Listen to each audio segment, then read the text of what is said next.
Welcome back, everybody. This is the Calvin Neloms podcast. Thank you all so much for just supporting the brother, man. I really appreciate you all supporting me. On this podcast, it's called The Uncertainty Groove, right? And so in this podcast, we talk about the importance of uncertainty and falling in love with uncertainty. We talked about the uncertainty principle in physics. We talked about how uncertainty can be used in rapping and music. That's my brother Quan is on. But let's just really just talk about life is uncertain, right? Life is going to force you to, change, right? Life is going to force you to challenge your already current ideas, right?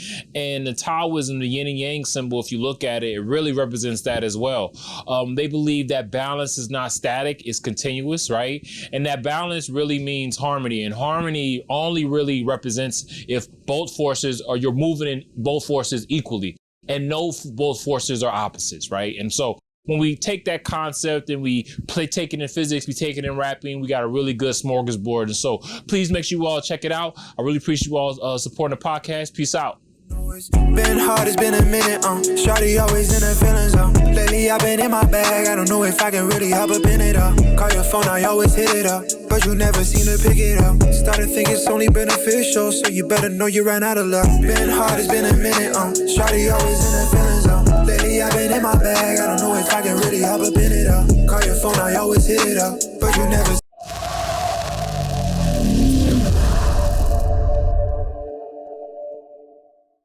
What white people can do is to stop denying black people their freedom.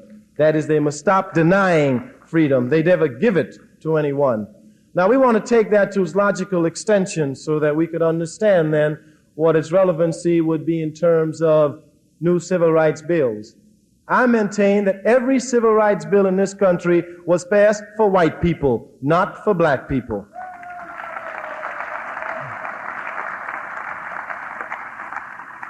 For example, I am black. I know that. I also know that while I am black, I am a human being. Therefore, I have the right to go into any public place. White people didn't know that. Every time I tried to go into a place, they stopped me. So some boys had to write a bill to tell that white man he's a human being. Don't stop him. That bill was for that white man, not for me. I knew it all the time.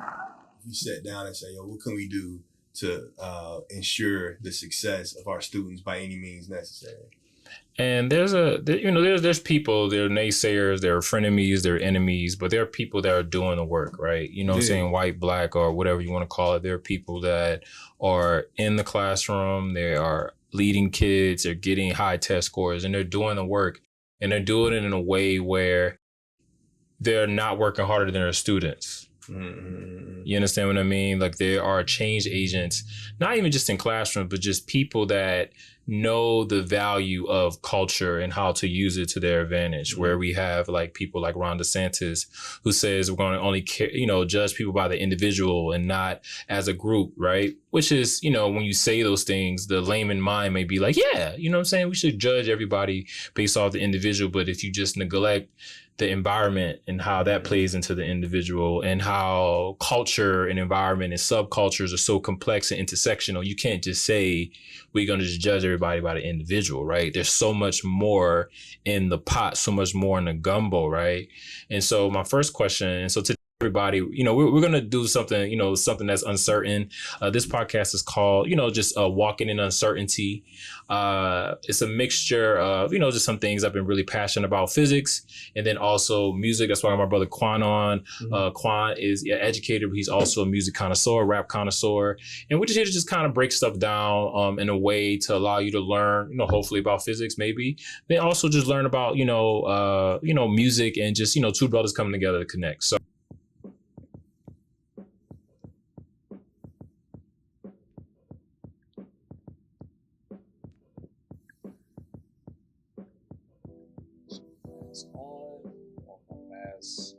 off.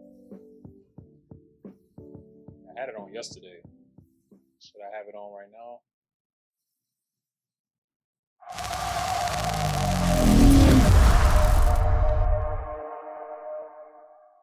Welcome back, everybody. Good to see you all. This is Calvin Neloms. Came through to give you all a quick update on what I've been doing. Recently, I began my national board certification. If you all don't know what that is, that's the highest certification you can get as a teacher.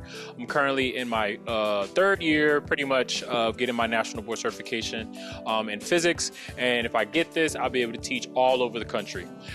Thank you all so much for supporting the podcast. This has been really just an amazing experience. You know, from going from T Simple to Calvin Neloms, I really feel like I'm finding myself. Definitely hasn't been the easiest role, but I do appreciate everyone who's been on the podcast with me thus far. Evan, Willis, Rhea, Cooper, Tori, Jones, everyone, you know, from the ARLA family. We love you. I love you. Thank you all so much for supporting the podcast. Anybody just curious about how the podcast works, when it comes out, other additional things that I have going on. Every Friday, we'll be coming out with a podcast. And every day, pretty much, I'll be doing some type of vlog or some type of video and just giving you content. If you all didn't know, I am a physics teacher. And that's something that I'm really passionate about. So if you want to learn physics, please make sure you subscribe to my Patreon. I really appreciate you all just kicking with me. Please stay tuned. I got a lot of great stuff coming. I'm going to interview my brother Quan Neloms. We're going to do some physics and do some rapping. Let's get it. Connect the dots, right? Like, so even with this new iteration is not new. Iteration is new. But the idea of, over policing, again, if we over police black men and black people in the streets, that means we're going to over police them in schools. You know, I used to, as a principal, I would tell my teachers that every lesson plan is a political document. Yep. And every time you teach is a political act. This was a tactic. It continues to be a tactic, but they have lineage. Just like we have a lineage, we have an intellectual genealogy. The haters, the racists, they also have, and they have a very pure lineage. Like you can trace that, John, like straight all the way through. But you know what? So can you trace the resistance.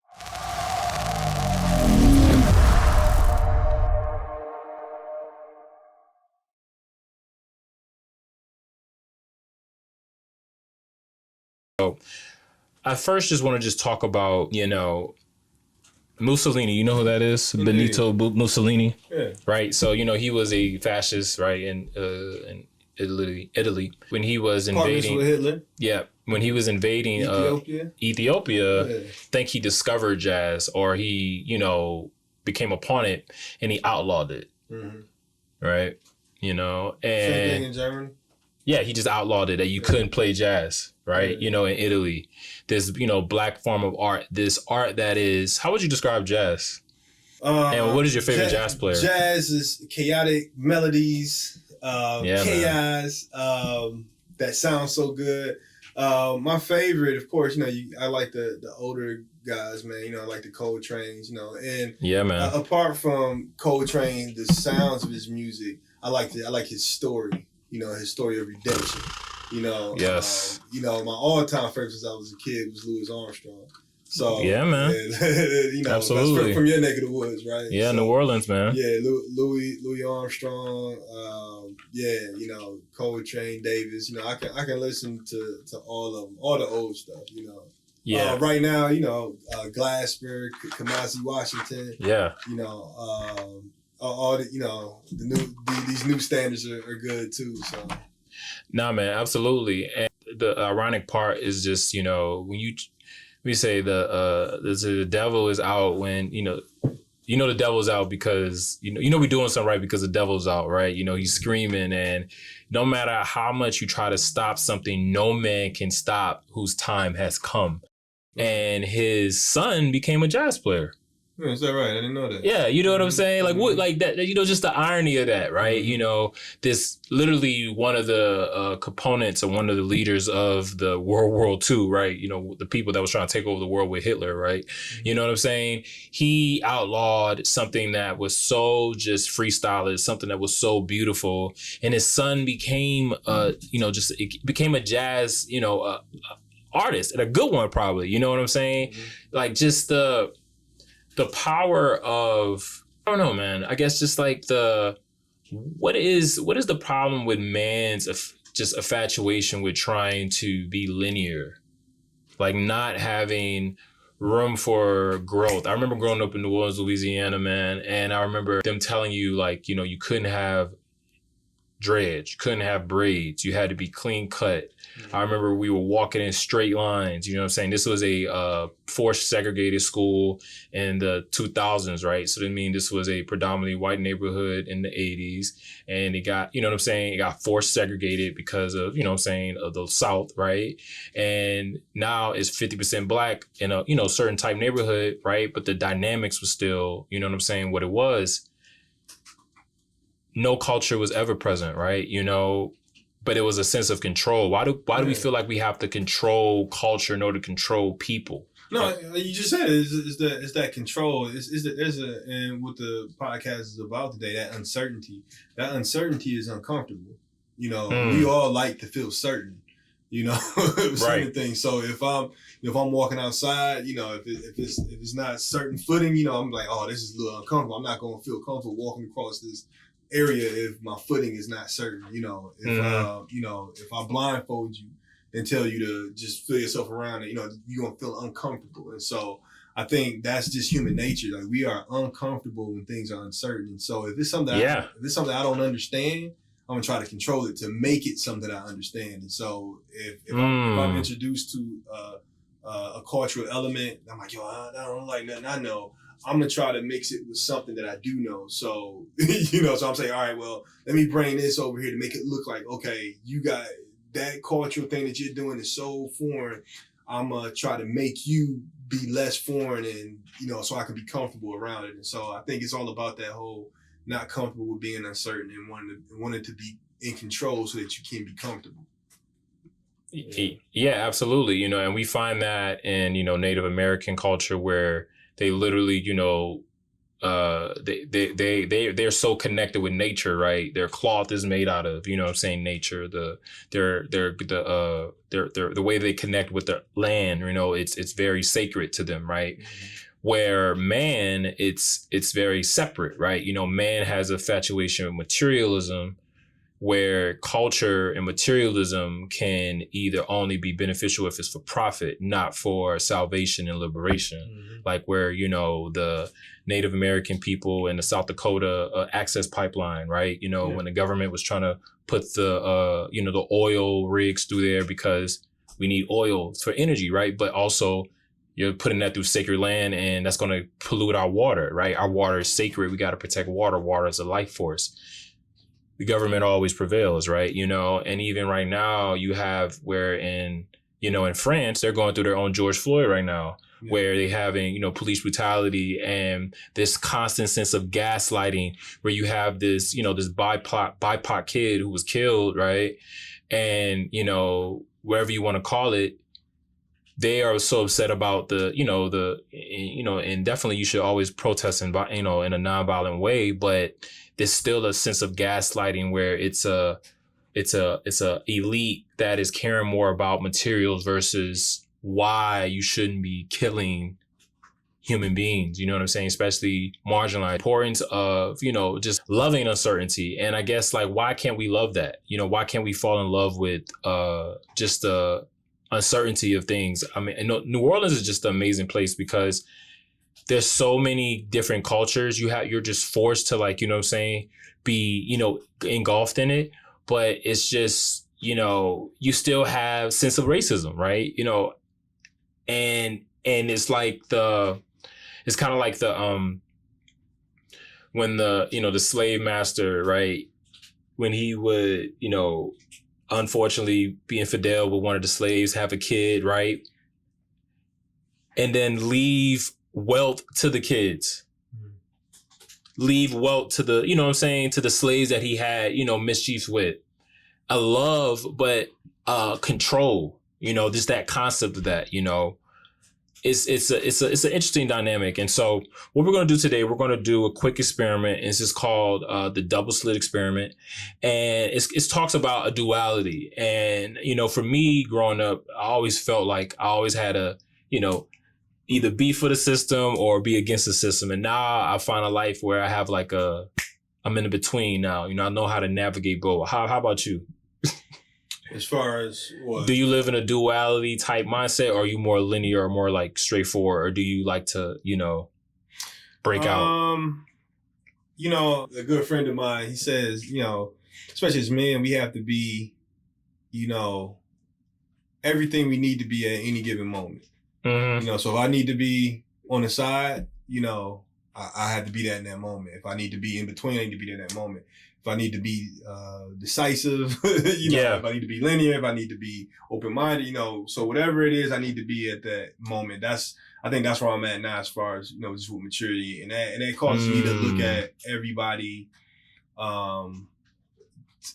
It causes me to see different viewpoints and to look at it from different aspects and try to really kind of understand where things, why people think certain ways and or do certain things, and but yeah, I think that's where I'm at. Yeah, and sometimes you have to be linear. Sometimes you have to be the opposite. But let's just talk about being linear. So here, I'm gonna give you a laser. Mm-hmm. All right, and so if you don't know what a laser is called, it's coherent light. Mm-hmm. So the light that we're getting, from here is called incoherent light. Mm-hmm. So it's just different rays at different wavelengths and different frequencies. So it's all over the place, right? Mm-hmm. Because if you go closer to it, you see that it's going to get what? Brighter, right? Okay. It's going to get brighter. If you go closer to that light right now, it'll get brighter. And then as you get further away, the intensity goes up, because that's how it's called incoherent light. Mm-hmm. Where a laser though, so if you want to go ahead, you pick it up and you press it. A laser is called coherent light, where it's focused light, and pretty much it's one wavelength and one frequency generating. And it's a form of chemistry and electricity. But what we're going to talk about today is called the wave particle duality, and kind of connected to, my brother Quan likes to do is just, music. And we want to just, it's not a literal sense, but more a metaphor, right? To help you understand wave particle duality, because I am a physics teacher. And, just going to, do the quick experiment, and then, just talk about it, ask some questions regarding to it. So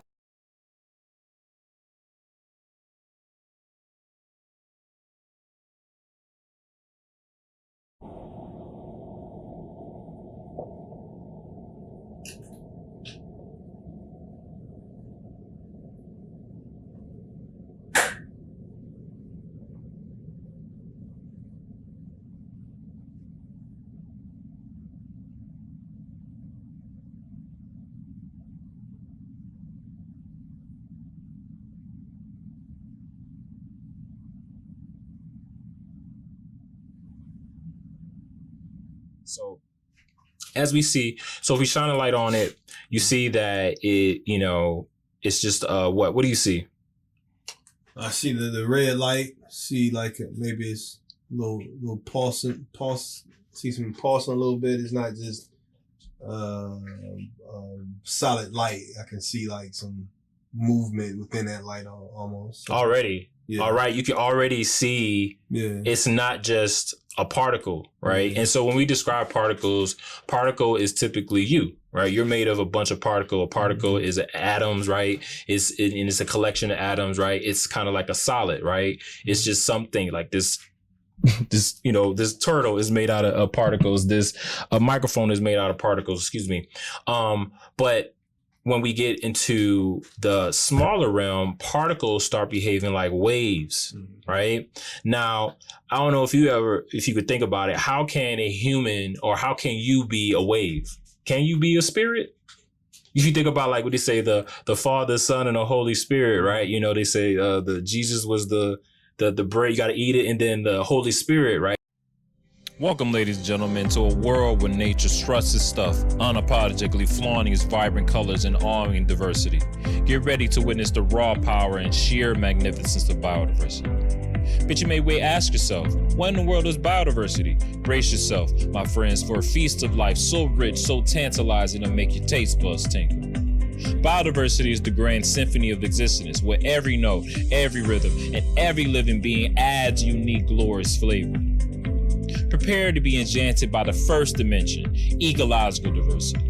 Ecological diversity unveils the dazzling array of ecosystems and the habitat that dots our planet. Picture this: rainforest, coral reefs, grassland, each with its own distinct characteristic and color. Immerse yourself in a coral reef, an underwater realm, a kaleidoscope of wonders. Here, Vibrant fish dance through intricate coral castles, creating an aquatic paradise that will make even the most discerning connoisseur weak at your knees. Let's turn our attention to the warriors of species diversity. Species diversity is like a cosmic puzzle, with each piece representing a living masterpiece.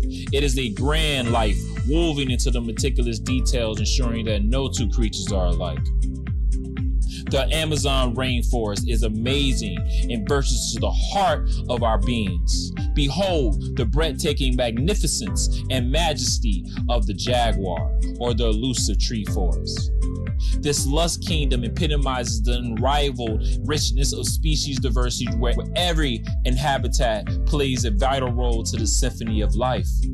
But wait, there's more. Brace yourself, my friends. Genetic diversity. Genetic diversity is the secret sauce that brings forth the extraordinaries. It is the blueprint that shapes the very essence of life, bestowing upon every individual their own unique charm and talents. Crops. Step into the world of crops, my friend, where genetic diversity reigns supreme. Through centuries of artful breeding, farmers and scientists have created a dazzling array of crop varieties. This bountiful variety ensures our plants are adorned with resilience, as these crops withstand the onslaught of pests, disease, and the ever-changing realm of Mother Nature, my friends. Biodiversity is for all adventurers and all life forms. It is the very heartbeat of our planet. It is the symphony that reverberates through every breath we take, every step we make. Let's stand united as guardians of the extraordinary world and preserve it for its magnificence for generations to come. Thank you. If you all enjoyed this video, please subscribe to the channel and please continue to promote biodiversity. We can all play our role.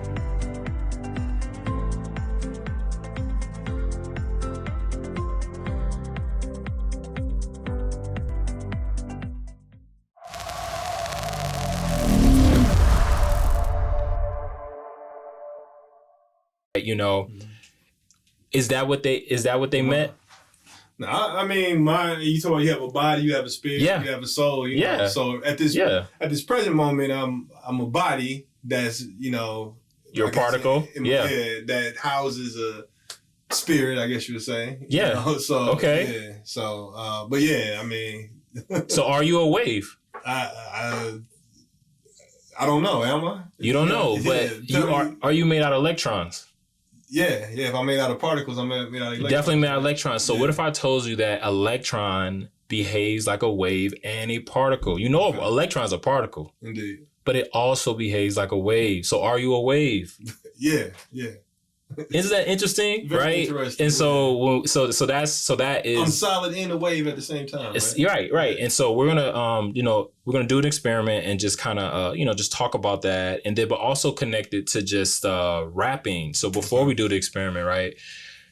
The two words I think about is precision and spontaneity, right? So precision is more like the particle, where it's precise, it's linear. And spontaneity is more like the wave. Like it could be a big wave, it could be a small wave. And even if it's a big and small wave, it can have different grooves on different points. You know what I'm saying? Mm-hmm. Where does that go into music, or specifically rap, or just like from your love and understanding of music and rap? How have those two, like, just what are those two? Yeah. Give me the two again. Precision. Okay. Yep. And spontaneity. So like a rapper's ability. So I have it right here. So pretty much, precision in the craft, we recognize the value of leaving room for interpretation and spontaneity. It's also about embracing the uncertainty and allowing the creative process to unfold naturally. Mm-hmm. As far as precision? And then precision is more of just, hitting the right note. When I showed you the video where, when excuse my charisma, stressing the one where Drake, he didn't stress the one, right? So with the spontaneity, is that I'm asking you, is that the same as spontaneity? Yes. So, man. So it's two different phenomena. So it's a little different now than when it was when I was growing up. I came of age in the 90s, which was the golden era of hip hop, right? Yeah. And one of the things that made it a golden era is that you had to know how to freestyle. Now, freestyling was that spontaneity. This is where you coming up with something impromptu on the spot. There's a beat going on. Like when you see freestyle battles now, Excuse me. They said you might have 6 months to prepare they're not freestyling. Yeah, they're not freestyling. It's written. You know, and there's no beat. You know, and so back in the day, 7 Mile Hip Hop Shop every Saturday would have an open mic, and so you would have these convergence of MCs.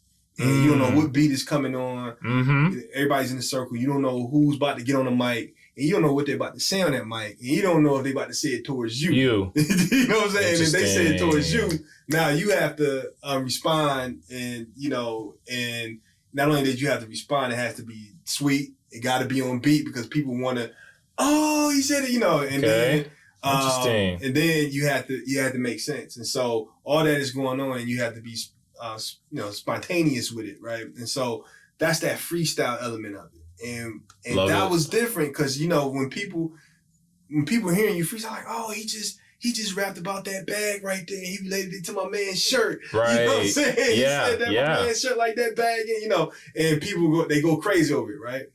Now when you got like a precision, this is when you go home and you thinking about it, and you're like, man, let me put this down. You know what I'm saying? You put some time into it. You writing it, you may change some things, and you might change the beat up, and it's been produced and everything. You put it out to the masses and people hear it, right? Now the crazy thing about it, people listen to the precision song differently than what they listen to the freestyle. Explain.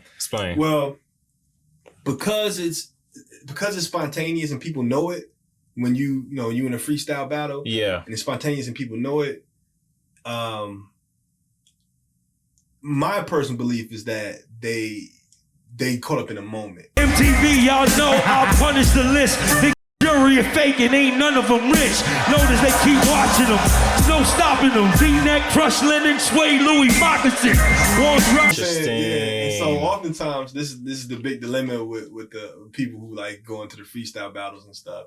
It's like you would get somebody who can freestyle real good, but they can't put a song together. Interesting. And then you get somebody who can put a song together real good, but they can't freestyle worth nothing, right? Yeah, tell me what it do. I belong to the youngest Grammy-nominated crew. My city love me, but I got Toronto haters too that sit around and talk about what they'd have done if they was you. Okay. I think he's very good at doing both. I think Jay-Z. I was gonna say Jay-Z. You know they not for equal pay, right? You know when I work, I ain't your slave, right? You know I ain't shucking and jiving and high-fiving. You know this ain't back in the days, right? Definitely a precision artist, to my knowledge, right. But, I've never heard Nas like say that he just went into the booth and didn't write nothing down. You know what I'm saying? Biggie didn't write stuff down. Jay-Z said he didn't, he never wrote anything down. Lil Wayne was saying like, I don't write stuff down, just going. But you see the dilemma with that. Wayne now saying he just don't remember none of this stuff now. He said I don't remember none of my songs now. I wonder why. And that might be because of the lean. But I think also if you haven't written it down, you just went and interesting. Spontaneity in the in the booth. It gives off something, but in the long run, like I don't remember even saying that. So I think those guys, and there's a lot of and there's a lot of people who try to get into the booth and not write stuff down, and it's not good. Yeah. Say, I don't want to write nothing down. Like I can tell you didn't write that down, but but some of those old cats who did it and did it well, those are those anomalies where they can freestyle and write a precision song. They got both talents. So. And I appreciate you really explaining that. And so similar behavior can happen on a really, really microscopic level. So let's try to see if we can show precision and spontaneity with these lasers. Okay, so you have your laser. All right, so let's go ahead. Give me that tape over there. Yep. And then what I want you to do right now, I want you to go ahead. And I want you to take the popsicle stick, and that's going to be pretty much our surface that we're going to, just pretty much reference from. Okay. And let me see if I can rip this off. I can. Perfect. All right. So I'm going to give you 2 pieces of tape. Welcome back, everybody, to Calno Podcast. We are doing the double slit experiment. We improvised a little bit. We got some staples, and we're trying to pretty much, see if we can see the wave particle duality of the laser. So I got Quan trying to do it. Let me see if my laser goes through. Oh, look at that.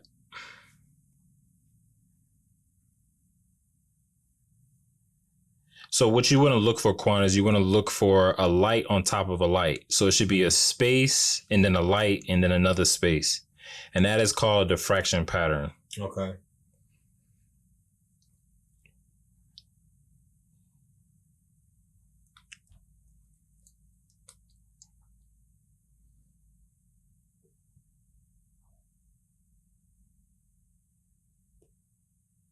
So you see.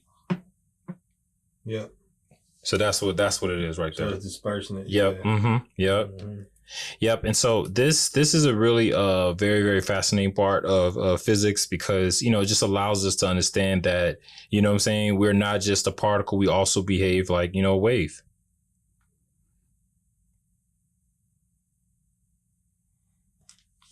Well, what are the implications of that, of our physical bodies performing like a wave? How is that useful?